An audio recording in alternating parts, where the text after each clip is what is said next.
Hello students, welcome back to my channel. Today we are looking at another video based on the broad list of topics that were released by CSEC, and this video is on the topic of tourism. All right, we know that tourism is one of the topics from section B of the examination, and it is one of the options that students can choose to do. Whether you're going to do tourism, it's an option for you. So this video will be on tourism.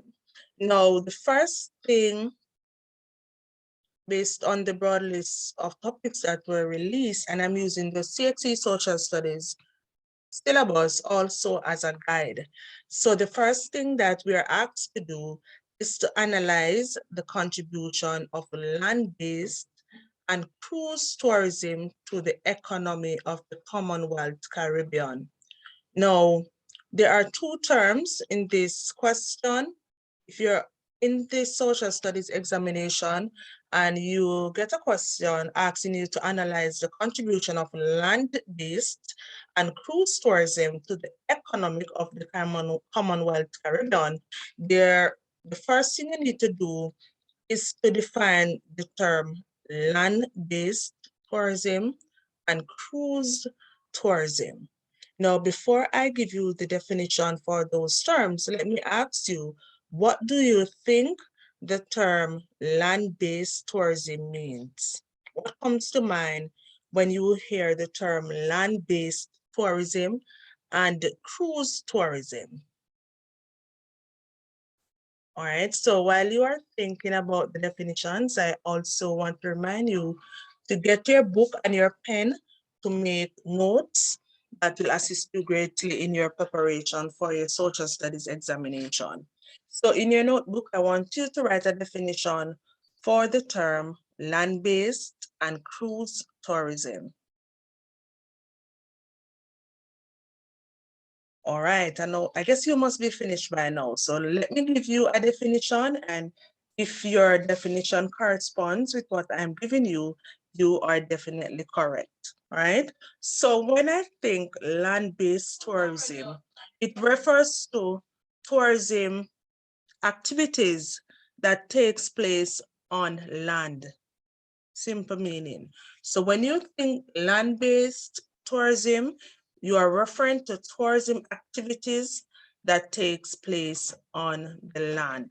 Now, what are some of the tourism activities that you know that takes place on land? Well, if you are thinking climbing the mountains, tourists enjoy climbing the mountains. If you are thinking sightseeing, if you are thinking sporting activities such as football, cricket, tennis, golf, and if you are thinking shopping as an activity, you are definitely correct. And there are many more activities that could come under land-based tourism. Now, what comes to mind when you hear the term cruise tourism? Write it in your notebook, cruise tourism. All right. So cruise-based tourism, right? This involves tourists traveling on a cruise ship, as the term suggests.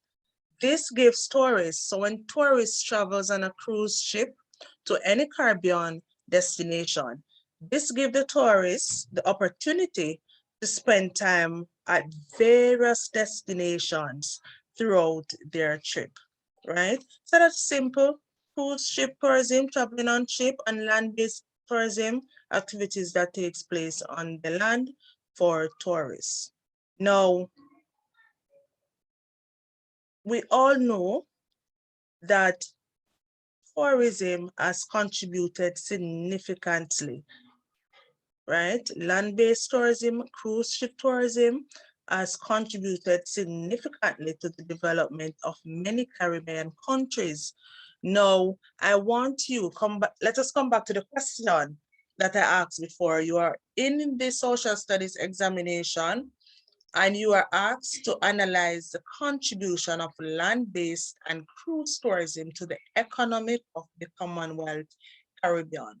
So while you're writing some possible answers that you would use to answer this question, I am going to continue talking about this topic and give you the chance to answer the question. So we have already established what is land-based tourism and what is cruise tourism. We also look at the different activities that takes place on land-based tourism and the cruise ship tourism. Now, what would your answer be? What are some of the contributions of land-based tourism? What are some of the contributions of tourism activities that takes place on land? What are some of the contributions of cruise tourism? And the important point, I did not remember this term, is that the contributions that you're going to be writing down must be related to the economy of the Caribbean. So whatever contribution you're going to write based on land-based tourism and cruise-based tourism, it must be related to the economy of the Caribbean. So I'm going to give you some answers, and if you have any answers that are similar to mine, you can just give yourself a tick or job well done, right? So one of the contribution of land-based and cruise tourism to the economic of the Caribbean are: one, foreign exchange earnings. So if you have that one, do you have that one as an answer? Anybody have that one, foreign exchange earnings?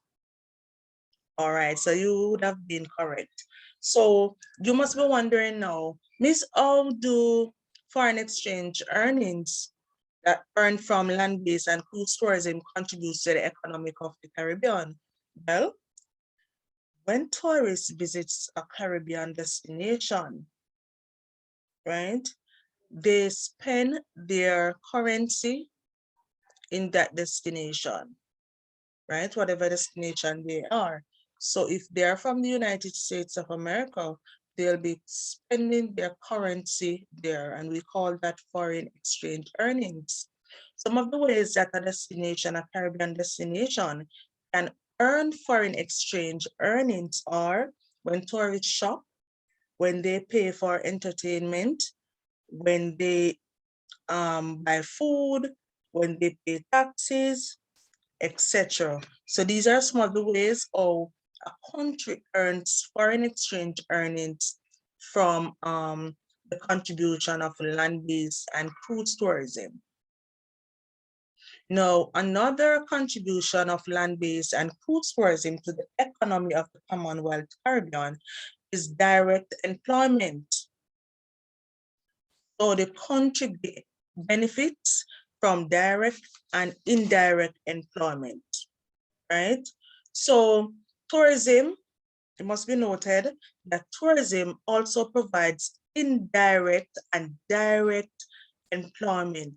When we speak of direct employment, we are talking about the jobs or the persons that are employed within the tourism sector. For example, the hotel workers, the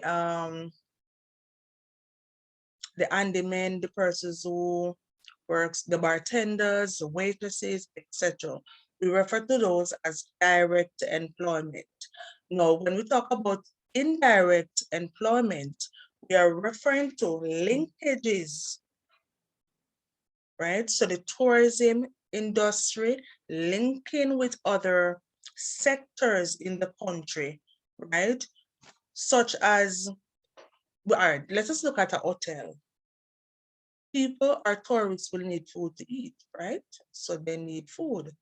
So the tourism industry could link with the agricultural sector to provide food or sell food to the hotels, the different hotels in the country. Tourists will need transportation to move from one location to another. So the tourism sector could also make link with the transportation sector, right? Also the craft industry. This level of cooperation between the sector and other industries, so the linkages that are created, we're going to refer to them as a cooperating, the different sectors cooperating, will definitely improve the tourism experience and also the tourism sector. So in order for countries to continually earn from tourism, especially land-based and cruise tourism, right? Countries have to ensure that sustainability is practiced and employees have to continuously train their staff. And we're going to look at this more in depth. So that's just a point on the direct employment and indirect employment, right? And we look at countries training their staff and etc. down in the lesson. Another way that land-based and cruise tourism benefits or contributes to the economy of the Commonwealth Caribbean is that government earns revenues. And we know that the revenue that the government earns from within the tourism sector is important because it definitely will assist in developing social facilities, not only for the tourism sector, but for citizens of the Commonwealth Caribbean. Now, what are some of the ways that governments can earn revenue from land-based and cruise ship tourism? Let us look at the hotels. Hotels, they have to pay taxes. Tourists, when they arrive at the airport, they have to pay departure tax. Restaurants that operates within the tourism sector, they have to be licensed, right? So the government will earn tax from that. And there are many other avenues and ways that government can earn revenue from the tourism sector. So I want you to answer this question for me. You are in the examination and you are asked this question. I want you to get your notebook and your pen to answer this question. You are asked to list and justify 3 measures to improve linkages between the tourism industry and the other sectors of the economy. So you're going to, this is a 2-part question. You're going to list your strategy or your action that can be taken to improve linkages between the tourism industry and the other sectors of the economy. All right, the question, you're going to justify or explain why do you believe the actions or the strategies that you have written is likely to be successful, right? At the end of this video, you can leave your answers. So you're going to write your answers from now in your notebook. At the end of this video, you can leave your answers in the comment section and I will have a look at them from there. We'll have a discussion there. All right. So let us continue. On the broad list of topics, we are also asked, based on the topic tourism, to look at the effect of tourism development on availability of land and labor for agriculture. Before we look at this subtopic, I want to thank all of my subscribers for subscribing. If you're new to my channel, welcome. If you have not yet subscribed, please hit that subscribe button, give this video a thumbs up, share it with your friends, and leave the different answers in the comment section that we can have a discussion there. And students, please remember to watch the ads that will be appearing on the videos. Now, what are the impact of the tourism industry on the physical environment of the Caribbean? And there is a key term that I want us to look at in this question. And the key term is the tourism industry. What do you think the tourism industry refers to? Now, the tourism industry refers to the business of providing services to tourists. So whatever services the tourist enjoys while visiting a Caribbean destination, we refer to that service as a tourism industry. Now, how does the different tourism industry products affects or impact the physical environment of the Caribbean countries? And let us look at some answers. Some of the impact of the tourism industry on the physical environment of the Caribbean, and the first one we're going to look at is number 2, the artistic value of the local environment is affected due to tourism development. Now you must be wondering, Miss, what do you mean by this? How does this impact the tourism? No, how does this impact the physical environment of the Caribbean country? Now, the artistic value, right, of the local environment where tourism activities takes place. Hold on, no, before I go there, I look at this factor. Before coming to make the video, I was looking at this impact. The artistic value of the local environment is affected due to tourism development. And the word sustainability comes to mind, because whatever tourism activities are taking place in our communities, in our country, these development must be able to meet the needs of present generation.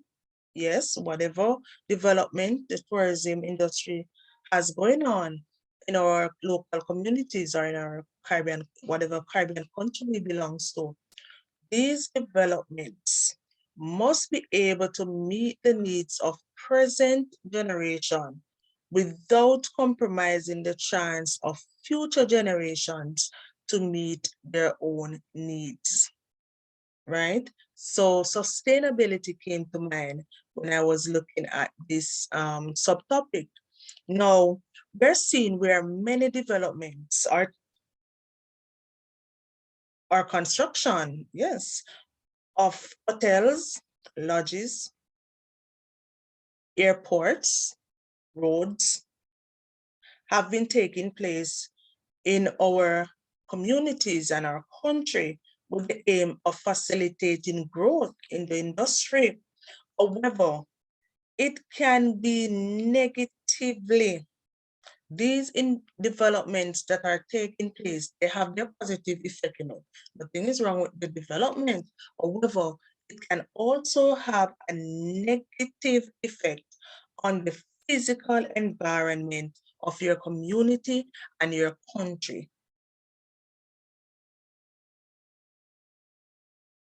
So if the government said that they're going to build a new hotel in the park in your community, so they are saying that the park can no longer be here because a new development will be taking place. We will be building a 1,500 room hotel, and all the green, so in the park you had the green flowers, the place looked so green and nice.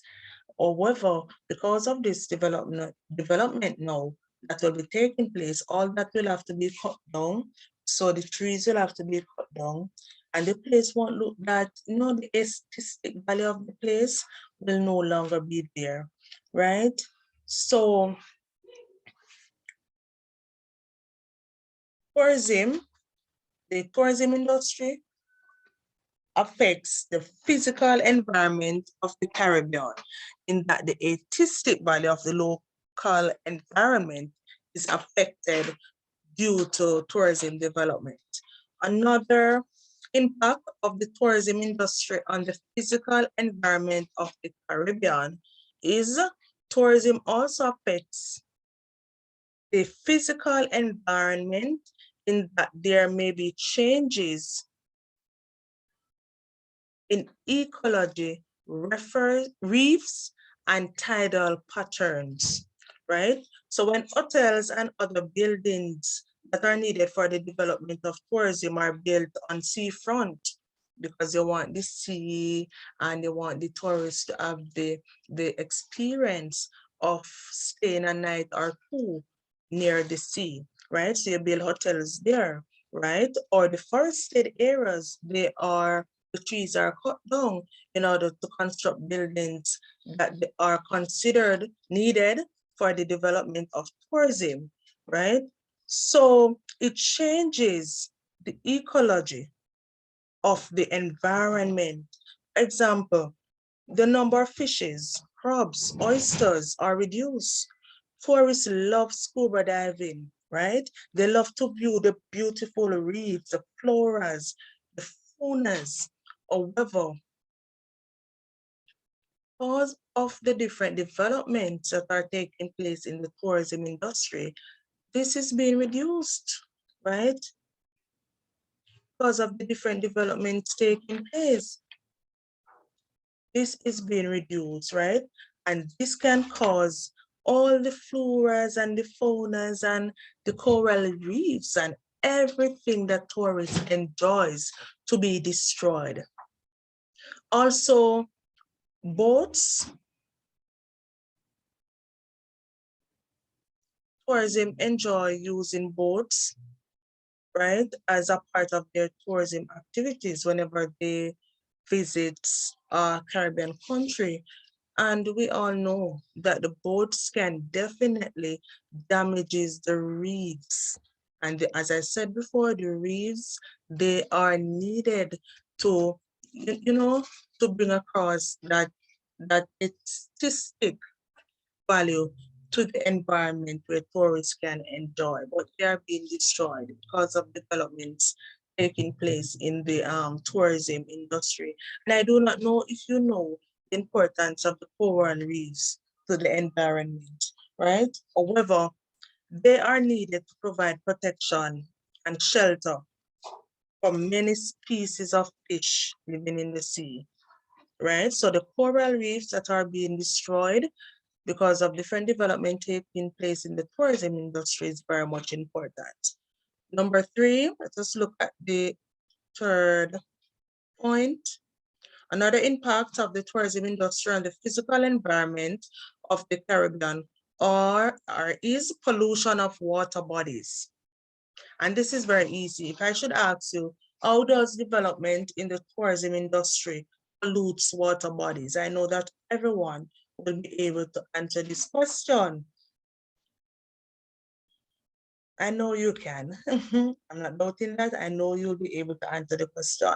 So sewage coming from the hotels, the yachts that remain in ports for a period of time may sometimes dispose sewage into the seas. I don't know if you know that, but it's true.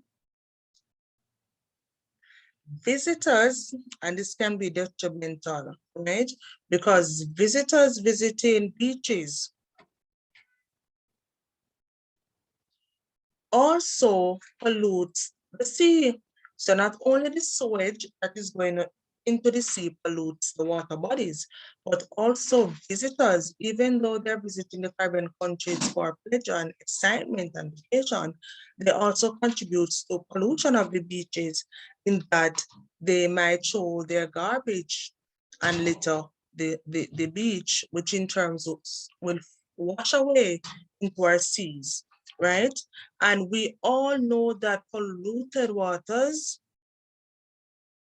are not good for swimming, right? And the thing is that many environmentalists are having issues. We're seeing them every day in the mass media and social media, voicing their issues with tourism developers, right?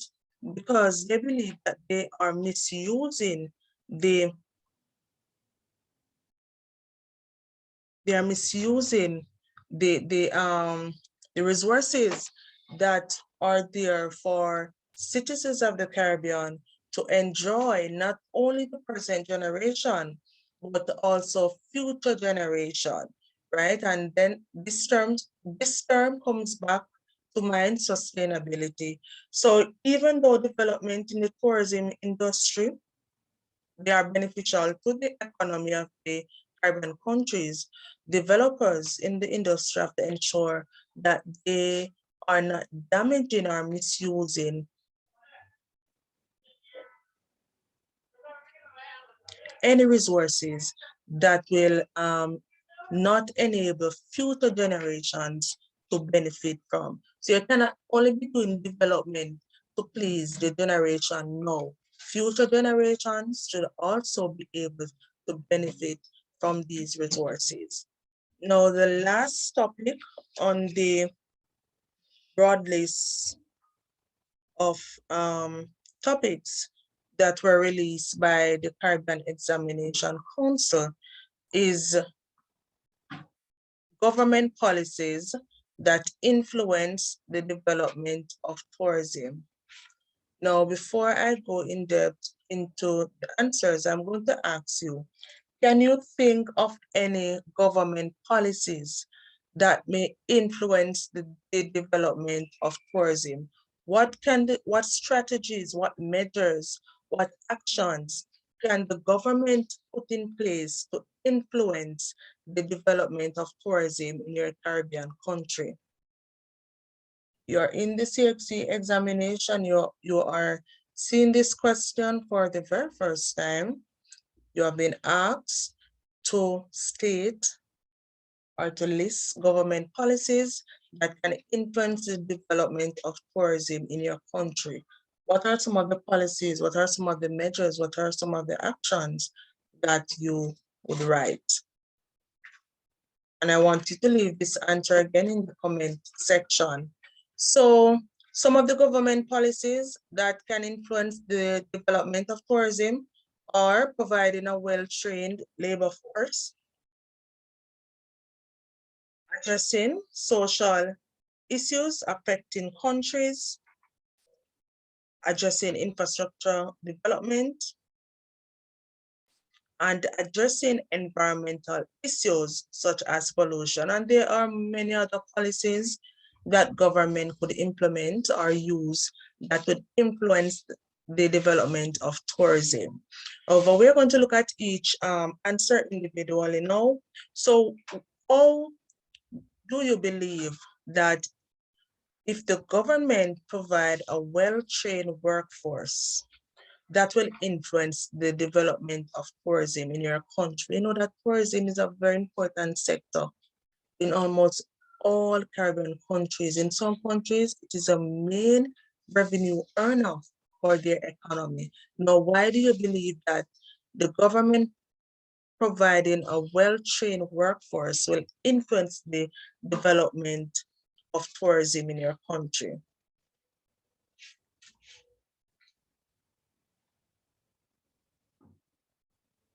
All right, leave your comment or your answers in the comment section. All right, so 2 reasons a well-trained workforce is important in the tourism industry is that tourists can get the best service.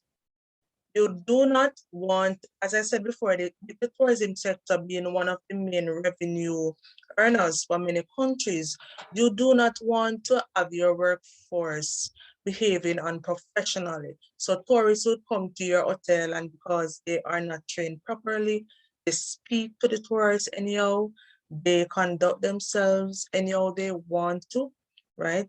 In an unprofessional manner. This will definitely cause countries to lose revenue from this industry. So it is best if government put policies in place that will provide a well-trained workforce in order to develop or to influence the development of tourism in your country. Another reason why providing a well-trained workforce is important so that employees' performance is improved. So when employees go for training, their performance in the industry will definitely be improved, and this will result in higher customer satisfaction. So once your customers, they are satisfied, your employees in the tourism industry did a very good job in satisfying the need of the tourists. Definitely, the tourists will want to recommend other persons to the tourism industry in your country, right? Another way or another measure that the government can use to influence the development of tourism is to address social problems affecting Caribbean countries, such as crime. Crime is a major social issue affecting many Caribbean countries, right? So to ensure that the industry continues to grow and remain sustainable, government have to ensure that social issues such as crime and violence in communities are addressed. Now, if you should be given a question asking you to suggest strategies that the government can use to address social issues in tourism destinations in the Caribbean, what would your answer be? So you're asked to suggest strategies that the government can use to address social issues affecting countries, right? Our tourism destinations in the Caribbean. Leave your answer in the comment section. So some of the strategies that the government could use to address social issues affecting Caribbean countries in order to influence the development of tourism is implementing social programs in communities so that these community citizens, they will be occupied, right? They will feel a part of the sector. So once they feel as if they are part, you have activities, programs going on to address their social needs. This will help to definitely address social issues such as crime. The government can also educate citizens about the tourism industry and its contribution to their families, yes, to the economy and to their country. Another strategy that the government could use to influence the development of tourism or to address the social issues affecting countries where tourism industry is in is to invest more funds into policies address crime, such as their security forces. The government can invest more funds in their security forces so as to help to curtail crime and violence in the different Caribbean countries. The government could also address infrastructure. And you may be wondering, Miss, what do you mean by the government addressing infrastructure? Let me ask you, how can the government addressing infrastructure helps in the development of tourism in your country?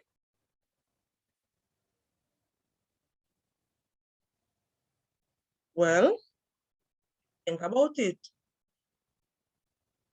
A tourist will not feel comfortable in a country where there is poor road or roads, there's no portable drinking water,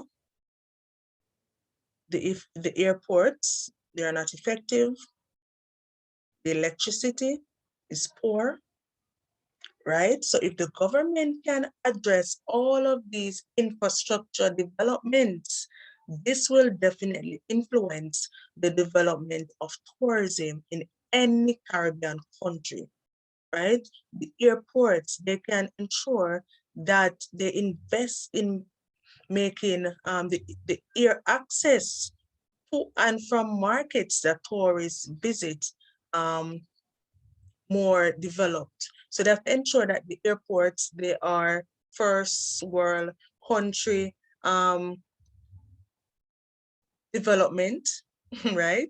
So all of that is necessary in order to influence the development of tourism. Another policy that the government, and the time is going quickly, another policy that the government can use to influence the development of tourism is to address environmental issues such as pollution. We have looked at the different causes of pollutions in the tourism industry, and if the government can address this issue of pollution, definitely the tourism industry will be developing, will be first world country development. Countries from all over the world will want to come to the Caribbean, right? Once these government policies, they are put into action, they are developed, right, to influence the development of tourism. All right, so this is the end of this video. I hope that it will be of great assistance to the students who will be sitting their social studies examination, right? If you have any questions, you can leave it in the comment section. If you have any topic based on tourism that you like me to answer, you could also leave it in the comment section. If I have left out anything that you wanted to hear, you can leave it in the comment section. And if there's any information that you are unclear on, you can leave the comment in the comment section. All right, students, remember, if you have not yet subscribed, to do so and to watch the ads on my video. Share this video, give this video a thumbs up. All right, so the next video will be on natural and physical resources. And that is the list of topics from section A of the broad list of topics that were released by the Caribbean Examination Council. Right, students? So I hope that you're studying and your preparation is going well. And this video will be definitely improving or helping you for you to get that grade 1 in the social studies examination. All right, see you in another video.